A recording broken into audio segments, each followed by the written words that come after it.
மகனே மகனே மகனே தெய்வமே தெய்வமே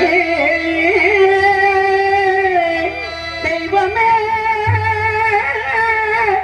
தெய்வமே காத்திற்கு போன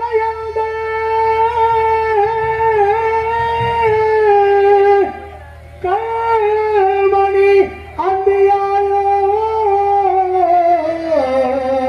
தெய்வமே தெய்வமே தெய்வமே தெய்வமே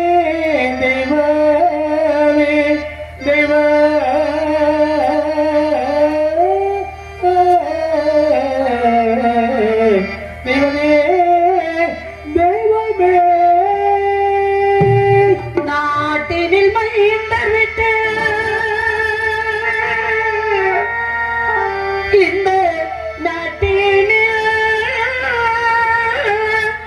மைந்தர் விட்டு நடந்துமே வந்திட்டாரோ கேட்டுமே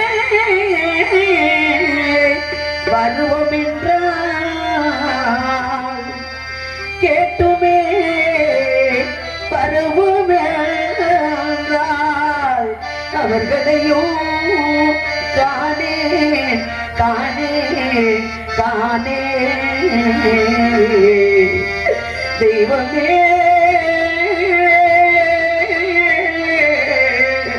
தெய்வமே தெய்வமே தெய்வமே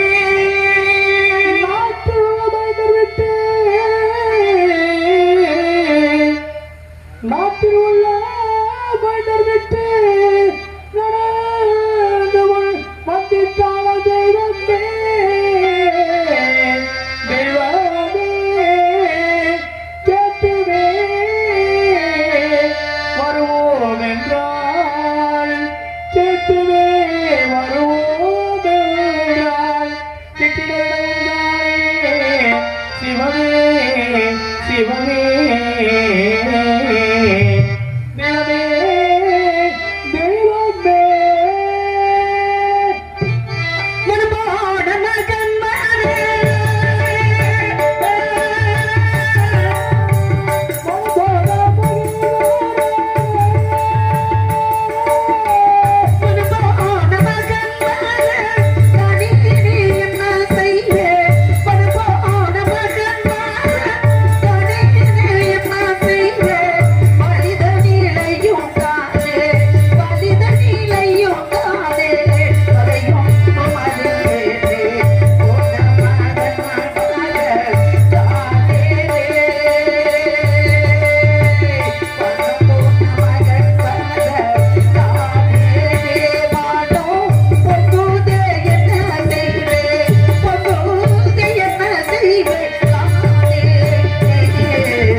பொருளே, ஆதியே அந்தமில்லாத ஜோதியே, காசி விஸ்வநாதா, கருணைக்கடலே, உன் கிருபையால் அயோத்தியாவுடைய நீதியோடும் நேர்மையோடும் ஆட்சி செய்து இல்லை என்று வரக்கூடியவர்களுக்கு இருக்கக்கூடியவர்களை அள்ளி அள்ளி கொடுத்து வந்தீங்களுக்காக தவத்தில் சிறந்தவரும் மகாமுனிவரும் என்று சொல்லக்கூடிய விஸ்வாமுத்திரர் அடியெடுத்து வைத்தார். அயோத்தியாவுடைய வந்தவரை நாட்டு மக்களுக்கு பொன்பொருளை வாரி வழங்கிக் கொண்டிருந்த எனது மன்னவரும் இந்த சந்திரமதியும் நான் பெற்ற மகள் லோகிதாசனை எழுந்தோடி அவர் பாதம் படிந்து, பாருங்கள் சுவாமி, வந்த நோக்கத்தை கூறுங்கள் சுவாமி என்று கேட்டதின் நாடு இழக்க வைத்தார், நகர் இழக்க வைத்தார், என் நாயகனை பிரித்து வேடிக்கை பார்க்கின்றாயே, வேதியருக்கு அடிமைப்படுத்தி வேடிக்கை பார்க்கின்றாயே. நாயே வராசக்தி, யாருக்கு என்னம்மா தீங்கிழைத்தோம், எவருக்கு என்னம்மா தீங்கிழைத்தோம், குறித்தோமா, குறிவரக்கால் இட்டோமா, இல்லை என்று வந்தவரை பின்னே போ என்று சொன்னோமா? எல்லா மக்களும் என்பற்று வாழ வேண்டும் என்பதை தவிர எந்த நோக்கமும் இல்லாத எங்களுக்கு ஏனம்மா இப்பேற்பட்ட துன்பம் துயரத்தை கொடுத்துக் கொண்டிருக்கின்றார்? அதிகாலை எழுந்த மகன், நான் பெற்ற மகன் அசலத்தமைந்தர்களுடன் மெலவனாந்தரம் சென்றான். பசியோடு நான் பெற்ற மகனை காணாமல் ஐயரகத்திலே விட்டு வேலைகளை அப்படியே போட்டுவிட்டு நதி வீதியிலே இப்படி வந்து நான் பெற்ற மகனை காணாமல் புலம்பிக் கொண்டிருக்கின்றேன். தாயே பராசக்தி, மேலவனாந்தரம் சென்ற அசலாத்தமைந்தர்களுக்கும் நான் பெற்ற மகனுக்கும் என் நாட்டு மக்களுக்கும் என்னை சான்றோருக்கும் இந்த சந்திரமதிக்கும் நீதான் துணையிருக்க வேண்டும். தாயே, நீதான் துணையிருக்க வேண்டும். சொல்லாயோ வாய் திறந்து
எப்பொழுது போல ஐயரகத்திலே வீட்டு வேலைகளை செய்து கொண்டிருந்தேன்.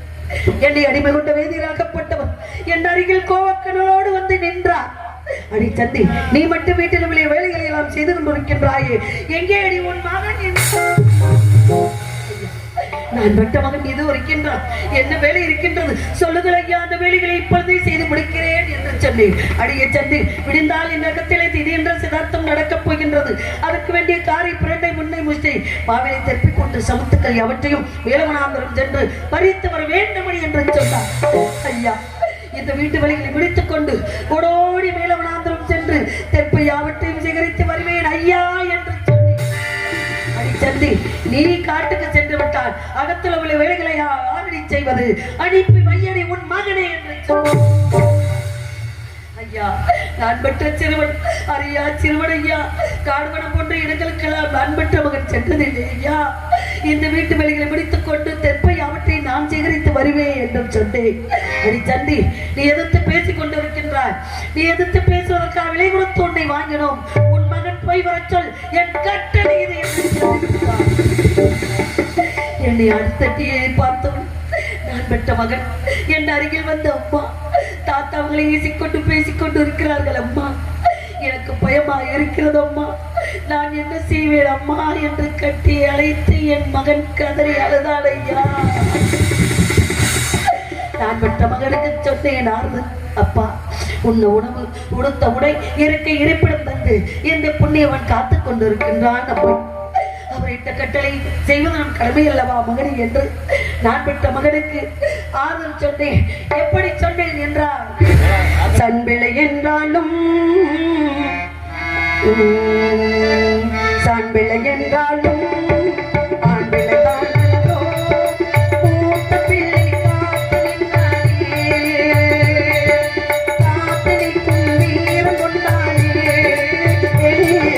பரிதாபம் பரிதாபம் பரிதாபம்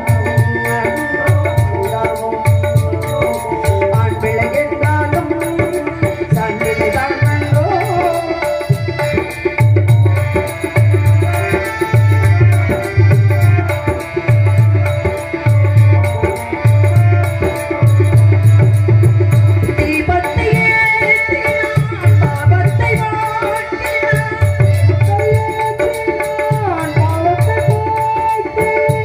பத்தையே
நான் பெற்ற மகனுக்கு ஆறுதல் சொல்லி வேலவனாந்திர செல் மகனே என்று நான் பெற்ற மகனை சொன்னேன். அம்மா எனக்கு தாங்க முடியாத பசியா இருக்கின்றது அம்மா, நான் வேலவனாக செல்ல வேண்டும் என்றார்.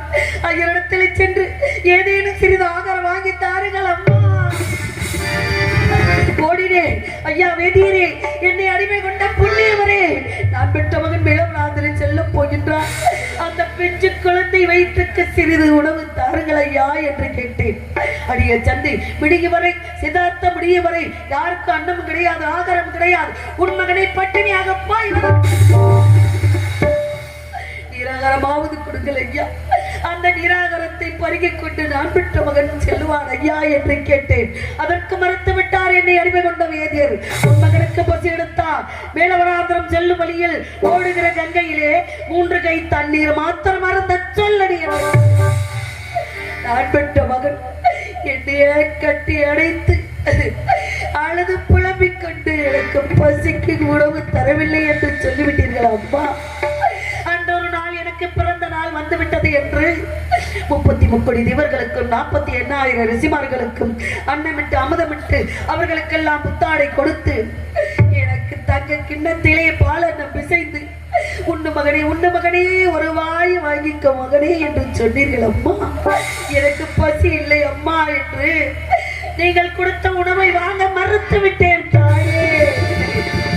இப்ப பெற்ற பிள்ளை பசிக்குது என்று கேட்டு தாங்கள் ஒரு பிடி சாதம் கொடுக்க முடியாதா? அப்பேற்பட்ட நிலைக்கு என்னை தள்ளிவிட்டீர்களே தாயே என்று நான் பெற்ற மகன் அழுது கொண்டு என்னை திரும்பி பார்த்து கொண்டு என்னிடமிருந்து விடைபெற்று சென்றார் நான் பெற்ற மகன். அப்பொழுது அவளை தாளாட்டி சீராட்டி பாலூட்டி எப்படி எல்லாம் வளர்த்த நினைவு வந்தது. எப்படி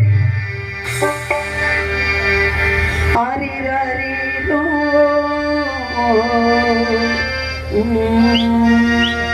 ஆரீரோ ஆரீரோ ஆரீரோ சின்னம் சிறுகிளியே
காமத்திற்கு அடிமைப்படுத்தி நான் பெற்ற மகன் என்னிடமிருந்து செல்லும் பொழுது கேட்டான் ஒரு வார்த்தை, அம்மா நான் ஒருவனாக காட்டுக்கு செல்ல வேண்டுமா, என் கூட யார் அம்மா வருகிறார், எனக்கு காடென்றால் பயமாக இருக்கும் அம்மா என்று கேட்டான். அப்பா நீ ஒருவனாக செல்ல வேண்டாம் அப்பா, உன் கூட ராம வரா, சேசு வரா, கோவிந்தன் வரா, கூட்டாளிமார்கள் அனைவருமே வருகிறார்கள் அப்பா. அவர்கள் கரங்களை பிடித்துக் கொண்டு மேலவனாந்திரம் சென்று தற்ப யாவற்றை சேகரித்து வா மகனே என்று நான் பெற்ற செல்வத்தை அனுப்பி வைத்தேன். அந்த பொழுது ஆகி என்னும் வர கண்ணனே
அடிமைப்படுத்தி வைத்துவிட்டு எனது மன்னவர் தராவதி உனக்கு துணையாக குழந்தை லோகிதாசனையும் லோகிதாசனுக்கு துணையாக உன்னை நான் வைத்துவிட்டு செல்கிறேன் அம்மா. இருவரும் ஒருவருக்கு ஒருவர் உற்ற துணையாக இருங்கள் என்று எனது மன்னவர் சொல்லி சென்றார். எங்கிருக்கின்றாரோ எப்படி இருக்கின்றாரோ ஒரு வழியும் புரியாமல் இப்படி தவித்துக் கொண்டிருக்கின்றேன் சுவாமி. உங்களை நினைக்காத நேரமே இல்லை சுவாமி. எங்க இருக்கின்றீர்கள், எப்படி இருக்கின்றீர்கள், உண்ணீர்களா உறங்கினீர்களா ஒருவரையும் தெரியாமல் இருக்கின்றேன் சுவாமி.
வானுயர்ந்த சோலையிலே நீ நடந்த பாதையில்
வானுயர்ந்த சோலையிலே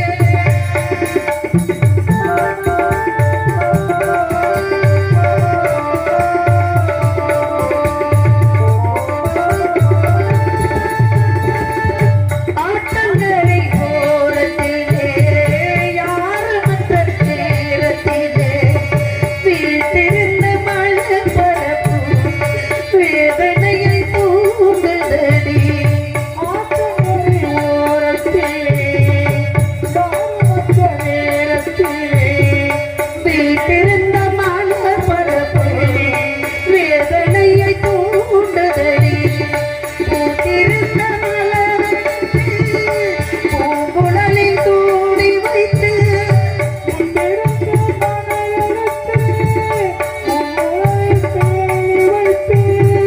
பூத்திருந்த மலரத்து பூங்குழலில் தூடி வைத்து பார்த்திருந்த காலமெல்லாம் பழங்கரையானதடி.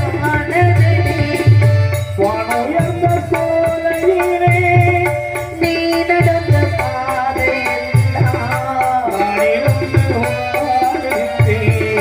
நாவரத்து பாடுகின்றேன், நான் இருந்து வாழுகின்றேன், நாவரத்து பாடுகின்றேன். வானுயர்ந்த சோலையிலே இப்படியெல்லாம் அவரை நினைத்து நான் புலம்பிக் கொண்டிருக்கின்றேன். பசியோடு சென்ற நான் பெற்ற மகன் உண்டான உறங்கினார், ஒருவரையும் தெரியாமல் அவர்தான் அங்கே இருக்கின்றார், எங்கோ இருக்கின்றார் என்று நான் நினைத்து கவலைப்பட்டுக் கொண்டிருக்கின்றேன். பசியோடு சென்ற மகன் திருப்பி யாவற்றையும் சேகரித்தானா, இல்லை பசி வேக்கத்தால் எங்காவது விழுந்து விட்டானா, ஒன்றுமே புரியவில்லை. பலரை பிரிந்தானோ பாதையை பலரை பிரிந்தானோ பாதையை மறந்தானோ பட்டப்பட்ட அயோத்தியில் பட்டப்பட்ட